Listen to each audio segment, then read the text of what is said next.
Hello বন্ধুরা, আমি সুজাতা এসে গেছি তোমাদের সঙ্গে বকবক করতে নতুন একটা ছোট্ট ভিডিও নিয়ে। তো তোমরা কেমন আছো বলো। দেখো, প্রথমেই জানাই শুভ সকাল। তারপরে যেটা বলতে যাচ্ছিলাম সেটা হচ্ছে, দেখো সকালে আমার মানে সমস্ত বড় কাজগুলোর মধ্যে যে একটা কাজ, সেটা দিয়ে আজকে আমি সকালটা শুরু করলাম। তো কাচাকুচি সেটা তো প্রত্যেক দিন আমার প্রচুর থাকে। আর জলটা আজকে এরকমই পড়ছে, খুব একটা জোরে পড়ছে না। আর বড় বড় বেডশিট, তারপরে ব্ল্যাঙ্কেটের ওই যে কভারটা নীল আর লাল কালারের আছে বলে কলটা চালিয়ে দিয়ে আমি এইভাবে দাঁড়িয়ে আছি। আর এরকম ঘেটে ঘুটে আছি, কারণ সকালবেলায় আমার একদমই সময় থাকে না নিজেকে আয়নায় দেখার মতো। তো এরকমই আছি। তো তারপরে দেখো, এটা ডুবিয়ে এতটা ভারী হয়ে গেছে না, আমি কাচতে পারছিলাম না ঠিকঠাক মতো করে। সেই জন্য পা দিয়ে এরকম চেপে চেপে সাবানগুলো বার করে দিচ্ছিলাম, যেহেতু সাবানগুলো থাকলে ওটা মানে সাদা হয়ে যায় না শুকনোর পরে। তারপরে সাবান রেখে তো আর মিলতেও পারবো না, কারণ সাবান তো বার করতেই হবে। সেই জন্য পা দিয়ে এইভাবে চেপে দিচ্ছিলাম। তারপরে তাড়াহুড়ো করে একদম স্নান করে দেখো বার হয়ে গেছি। কিন্তু অনেক চাপ ছিল আর অনেক কাজ হচ্ছে। আর গরম তো কেমন জানো, ভীষণ ভীষণ হচ্ছে, মানে ঘাম বেরোচ্ছে স্নানের পরেও। এই দিকে দেখো, এটা হচ্ছে চাল কুমড়ো কাটা হচ্ছে, রান্না হবে। তো চাল কুমড়োটার একটা ঘটনা হয়ে গেছে। প্রথমে কাটা হয়েছিল চিংড়ি দিয়ে রান্না হবে বলে, কিন্তু চিংড়ি আসেনি। তারপরে কী দিয়ে হয়েছে সেটা তোমাদের সঙ্গে আমি শেয়ার করছি। তো অনেক দিন পরে চাল কুমড়ো এই বছরে এই প্রথম খাবো। চাল কুমড়ো এই সময়ই মনে হয় খাওয়া হয়, তাই না? তো ওটা আমি কাটছিলাম না, অন্য একজন কাটছিল।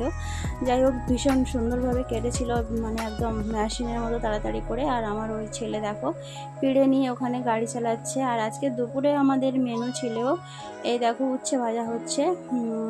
জানি না তোমরা উচ্ছে ভাজা একদম ছাঁকা তেলে খাও কি না, তো আমরা এভাবেই খাই। আর অনেকটা উচ্ছে, তো উচ্ছেটা এইভাবে ভাজা হচ্ছে। আর যে চাল কুমড়োটা কাটা হয়েছিল না, চাল কুমড়োটা দেখো ডাল দিয়ে করে নিলাম, যেহেতু চিংড়ি আসেনি, মানে নিয়ে আসেনি, সেহেতু একটুখানি ডাল দিয়ে চাল কুমড়োটা বানিয়ে নিলাম। আর এদিকে আমটা অনেক দিন ছিল, নরম মতো হয়ে গেছে। আমের চাটনি হবে এখানে, টমেটো আর গাজরটা আমার ছেলের তরকারিতে দেবো, পেঁয়াজ সব কাটা আছে। আর মাংস আছে, মাংস হবে। তো বাটিতে মাংসটা আমার ছেলের। আর এই যে আদা রসুন আছে, এটাও বাটতে হবে, বাটা হয়নি এখনও। তো যাই হোক, বাটাবুটি করে একদম মাংস নিয়ে তোমাদের সামনে চলে এলাম। দেখো, আর মাঝখানে কিছুই শেয়ার করতে পারিনি। ভিডিওটা আজকে একদমই ছোটো, সেই জন্য, কারণ অনেক কাজ হয়েছে। তাড়াহুড়োর মধ্যে না ক্যামেরা অন করার সময়টুকু আমাদের মতো ঘরের বউদের থাকে না। তো আমাদের জীবনটাই এমন।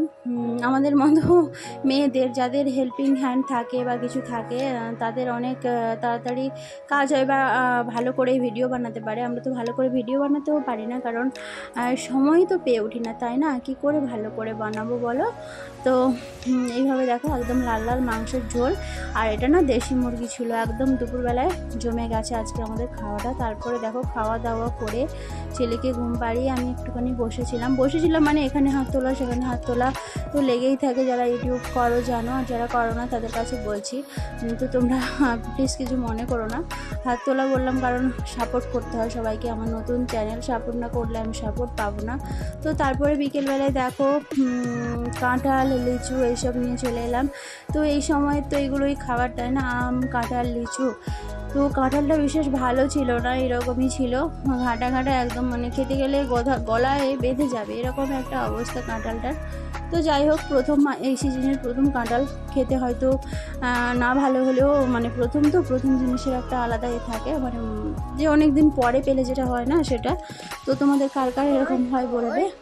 তো তারপরে দেখো 4টে লিচু নিয়ে এলাম খাবো বলে, আর জামা কাপড়গুলো গোছাবো বলে, কিন্তু আমার ছেলে উঠে গিয়েছিল একটু পরেই। তো লিচুটা আমি এভাবে গালে দিলাম। একটা লিচু গালে দিয়ে যাতে অনেকগুলো করে জামা কাপড় গোছাতে পারি, কাজ ভালো হবে। মুখে দেখবে চুইংগাম বা কিছু থাকলে, চকলেট লজেন্স, কাজ করতে একটা এনার্জি পাওয়া যায়। আমার লিচু খেতে ভীষণ ভালো লাগে। তো সেই জন্য আমি নিয়ে এসেছিলাম, খেয়ে আর জামা কাপড়গুলো ততক্ষণে গুছিয়ে দেবো। আর এটা দেখি না ভেজা, তো কোথায় দেবো সেটাই ভাবছিলাম।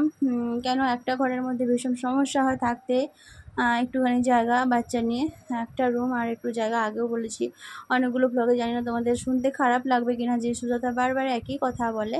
তো তার জন্য সরি যদি তোমাদের খারাপ লেগে থাকে। তারপরে দেখো গুছোতে গুছোতে দেখি আমার ছেলে না উঠে গেছে।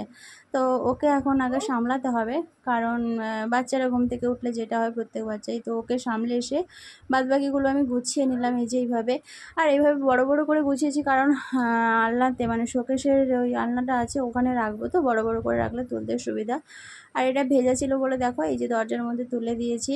আর আমার ছেলেও ওই যে শুয়ে শুয়ে আছে, উঠেছে সবে। আর আমি যখন সাউন্ড দিচ্ছিলাম তখন ও ডাকছে আমাকে মা মা করে। তো চলো আমি আজকে আর ভিডিওটা বাড়াবো না, আজকের মতো ভিডিওটা এটুকুই। তো তোমাদের যদি কারোর কোনো অংশে আমার ভিডিওটা আমার ছেলেকে ভালো লেগে থাকে প্লিজ একটা লাইক করে দিও।